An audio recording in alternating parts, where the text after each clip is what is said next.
السلام عليكم متتبعين، كي دايرين؟ لاباس عليكم؟ بخير هانيين؟ كنتمنى تكونوا على خير وبخير وبصحه جيده يا ربي، نتوما وليداتكم والعائلات ديالكم والناس اللي كتحبوهم. اليوم ما جيتش بواحد الوصفه اولا بواحد الشهيوه، لا، اليوم جيت غادي نهضروا على واحد المرض اللي عانيت منه، بزاف ديال الناس كيعانيو منه، والحمد لله انني تشافيت. وبغيت نعطي واحد النصيحه للناس المصابين به، علاش لا نقدر واحد الانسان ولا واحد الانسانه تكون مصابه وتسمع لهذا الفيديو ديالي وتهي تطبق نفس الطريقه ويجي بربي الشفاء، علاش لا. هذا المرض هذا هو مرض جلدي، مرض الصدفيه. بصراحه انا جاني في عمري 9 سنين، بقى فيا 23 سنه تقريبا. جاني في عمري 9 سنين، بقى فيا واحد العام، بقى فيا عام كامل جاني في يديا كاملين، جاني من هنا من المرافق وجاني على يديا وجاني من الركبه لتحت في رجليا، وبقى تقريبا سنه كامله. وكنت كنمشي في المغرب عند طبيب ديال الجلد وكان كيعطيني المراهم اولا البومادات ديال الكورتيزون. كنمشي للفرماسيان كنشريهم، كيكونوا يعني دواء عادي في الكرتونه ديالو كنشريه. بصراحه وكان في الاول كان كيعطيني حقن لمده 5 اشهر ولا 6 اشهر. هذاك الوقت كنت صغيره، يعني ما ضبطاش الوقت شحال وانا كنضرب هذوك الحقن هذوك اللي باري، ما عرفاهمش واش كورتيزون ولا شنو هما، ما كنتش عارفه صراحه، وما عارفاش حتى الاسم ديالهم ولا هذه ما بقيتش عاقله عليه لانني كنت صغيره بزاف. وما ضربتهمش مده طويله، ضربتهم تقريبا 5 شهور اولا 6 شهور وصافي. والطبيب قال لي راهم وقفوهم، ما بقاوش هاد الحقن هادو ما بقاوش، ولا كيعطيني بومادات اللي كاينين في الفرماسيين كنمشي كنشريهم بواحد الثمن ماشي غاليين، واحد الثمن اللي هو رخيص، وكنشريهم وكنجي للدار كندهنهم في يديا ورجليا.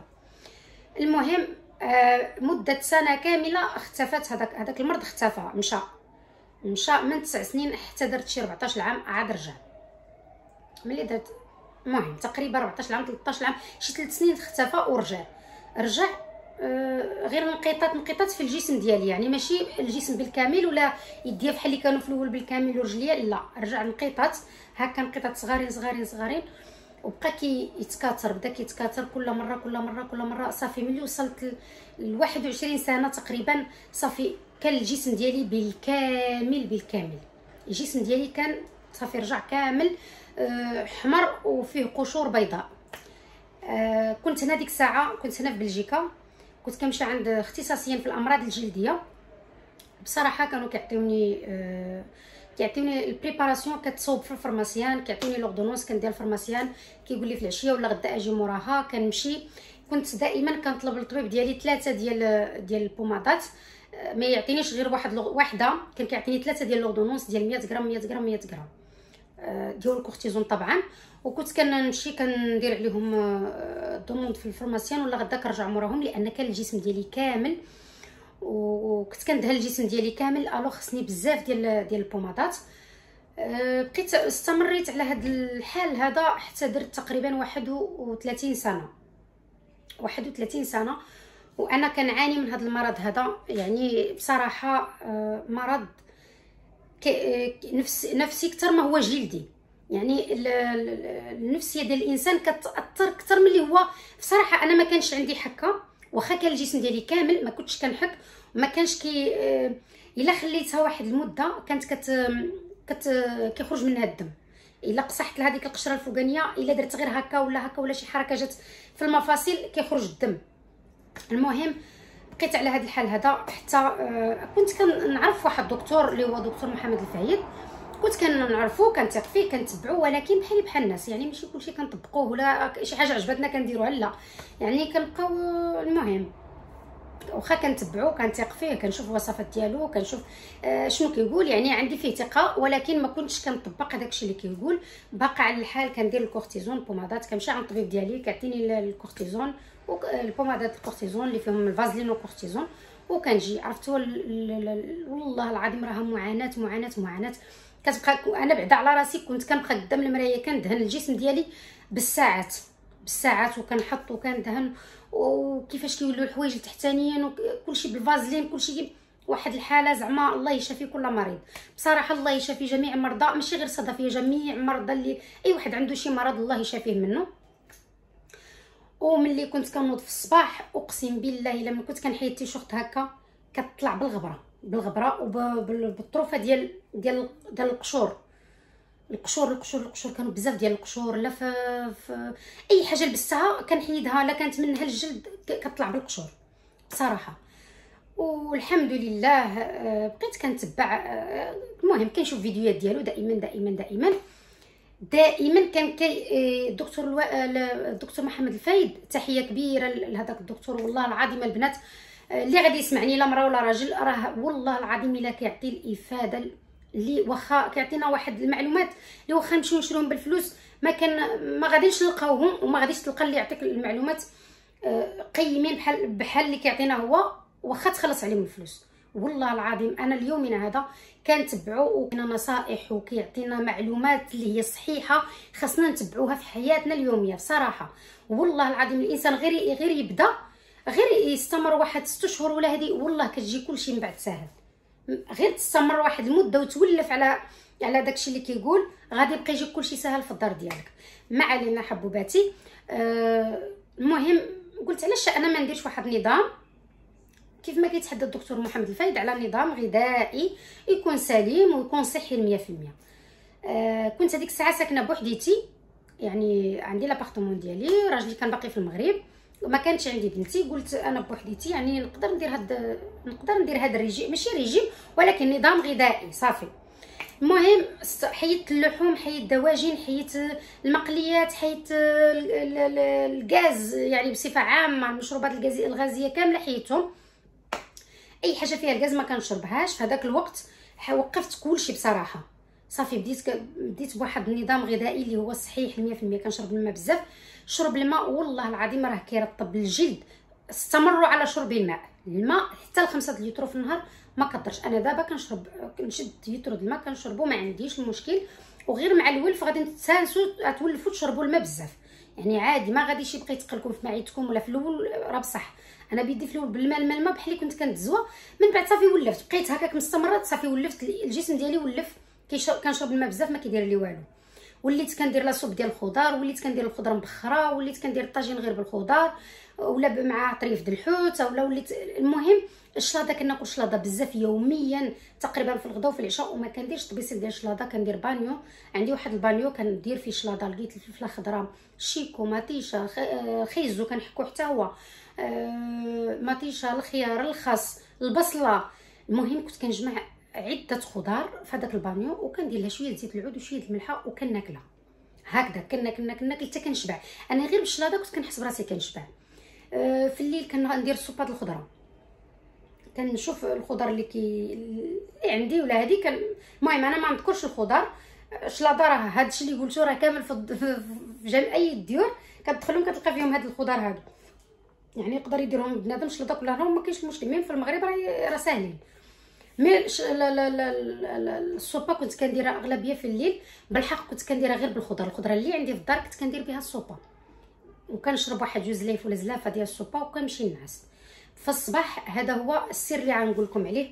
في الصباح ملي كنت كنمشي للخدمه ما كنتش كنقدر نوض انا في الصباح بصراحه، شويه معكازه ما كنقدرش نوض في الصباح وندير هذاك العصير ونشرب وعاد نمشي للخدمه. لا كنت كنبقى هكاك بالجوع حتى كندخل للدار مع العشرة. كنت كنسالي الخدمه ديالي في 9 العشرة كنكون في الدار. كنمشي كنشد واحد البربه كنطحنها مع الماء ماشي جي دورونجا ولا شي حاجه، مع الماء بوحديتو. وكنت كنطحنها مزيان حتى كيرجع عصير ديال البربه. وكنت كنشربو، كندير 2 كيسان هكا وكنشربهم وكنبقى واحد الساعه. المهم كنوض كندير الفطور ديالي، كنوجد الفطور كنحطو في الطبله كندير اتاي واستمريت على الفطور. ما كانش عندي فيه لا نوع من انواع الاجبن، وانا من عشاق الاجبن. اي جبن سبحان الله كيعجبني. هذاك الوقت وقفت الاجبن، وقفت اي حاجه صناعيه وقفتها. وليت كناكل الزيتون والزيت واتاي في الفطور. في الغداء كناكل الطاجين او طاجين ديال الخضر ومعاه طريف الحوت، ولا ما كاينش كاع بلاش غير الخضره بحال هذاك الشيء قبل. والله العظيم كيجي لذيذ غزال. وكنت كندير واحد البانيو صغير ديال الشلاضه وكناكلو كامل. في الليل كنت كندير السوبه اولا كندير الخضره مبخره اولا المهم شي حاجه اللي داخله فيها الخضر. بقيت على هاد السيستيم هذا. الخضر بوحديتها ما معاها لا لحم لا دجاج لا حتى شي حاجه، وقفت اللحم. وسبحان الله من هذاك الوقت تبعت لمده 6 شهور. انا اصلا قبل كان الطبيب قال لي نقصي من اللحوم، ما تاكليش اللحوم الحمراء، ونقصت حيدتها كاع. وهوت كنت كنهود المغرب عند دار عجوزتي وداك الشيء، هوت في العيد الكبير، واقسم بالله هما كياكلوا اللحم، كيشويو اللحم وانا كنشوي الحوت حداهم. كنت مشيت شريت بزاف ديال الحوت، جيت درتو في الفريغو، بديت كنهز وكنشوي وكناكل كل نهار، كنجبد وكناكل. وما كيكونوا فيما يكونوا هما كياكلوا اللحم كنكون ناكل انا الحوت. يعني كنت باقا ما درتش هاد السيستيم هذا، كنت متبعه الطبيب، والطبيب قال لي حيدي اللحوم الحمراء وديري بقيت تاكلي خضار وكلي الديسير وهداك الشيء. هذاك الشيء اللي درت، وليت كناكل لي فروي كاملين، كنجمعهم هكا ونقطعهم، المهم ماشي كاملين اللي عندي في الدار. انا ما بغيت نهضر حتى على شي حاجه باش اللي غادي يسمع ما يقولكش وهي عندها ولا هي ساكنه فيها، فاهم؟ لا، ما تقيدوش بالهضره اللي كنقول. المهم يكون شرب الماء. راه حنا امراض الناس اللي عندهم مرض الصدفيه كيكون عندهم جفاف في الجلد، شنو خصهم؟ الماء. كثره شرب الماء هي اللي كتساعد على رطوبه الجلد. ما ديريش غراف وتقولي راني كنشرب بغراف، ولا يقول راني كنشرب بالغراف، لا، ولا بالكاس، لا. دير واحد القرعه ديال اليوترو ولا واحد الغراف اللي عندك فيه العبار ديال اليوترو، وفوق ما تبغي تشرب شرب هذاك الغراف باش تعرف راسك شحال شربتي. الا شربتي هذاك الغراف شربتيه غير 3 المرات ولا 4 المرات ولا 5 المرات في النهار، راه 5 اللتر تشرب في الصباح مع 10 ومع 12 ومع 2 ومع 4 ومع 6 وفي الليل. راه انت يعني في الاول غادا تجي صعيبه، المعده كتعمر بالماء كتزوى شويه، مي الاستمرار غادي تولف. في الاول ما تقدرش تشرب 5 لتر، الا شربتي يا ربي تشرب 2 لتر ونص. اللي ما كيشربش الماء طبعا وما كيكونش الحراره، انا ولفت نشرب الماء حتى في البرد، في وقت الصيف كنشرب الماء عادي. والترطيب الجسم، كل ما الانسان اللي عنده الصدفيه يحاول يبعد على المواد الكيميائيه بالكل بالكل بالكل بالكل. شامبوان يحاول يمشي ياخذ شامبوان من الفارماسيان، راه كاين الشامبوانات ديال الصدفيه انا بيدي كنت كنديرهم وماشي غاليين. راه هنايا كنت كنشري كبيره قد هكا، راه فيها يطرو وكانت كدوز لي مده طويله، كنت كنشريها ب 3200.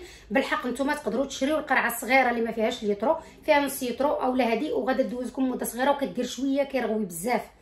يعني راه غادا كدوز مده طويله باش ما تقولوش راه 3000 بزاف علينا ولا لا، راه كدوز واحد المده طويله. الكريمات تاخذوا كريمه من فارماسيان كدوز مده طويله من دوشي. ضروري الترطيب، ضروري رطبي، ما خصش الحاجه اللي فيها الصابون، وما خصش الحاجه اللي كيكون لي فيها البارفان. هادو ما خصهمش يكونوا في الكريمات وفي الشامبونات اللي كتغسل بهم، هادو خصك تضرب عليهم ضربه بالكل. صافي هادشي اللي كاين حبوباتي، وبغيت نشارك معكم معاناه ديالي مع الصدفيه. وهذا هو الفيديو ديال اليوم، كنتمنى ينال الاعجاب ديالكم، وما تبخلوش علينا بالبارطاج، وما ماشي عليا على وجه هذوك الناس اللي مرض. الا بارطاجيتي وصل غير لواحد الانسان مريض بهذا المرض، فراه عندك الاجر عند الله سبحانه وتعالى. راه راه بحال عطيتي له انت واحد المعلومه. وبصراحه انا عانيت بالكورتيزون، عييت ما ندهن، عييت ما نمشي للطبيب، عييت كيعطيوني الكورتيزون كيهمدها ما كتمشيش، كتهمد. لو وقفتيها اليوم وغدا بعدو كتصبح كاينه وفي نفس البلاصه وحمراء بالطريقه اللي كانت بها. وهذا هو الفيديو ديال اليوم، كنتمنى يكون نال الاعجاب ديالكم، وغادي نقول لكم بقاو مع فيديو جاي ان شاء الله. بسلامه وتهلاو في راسكم. باي باي.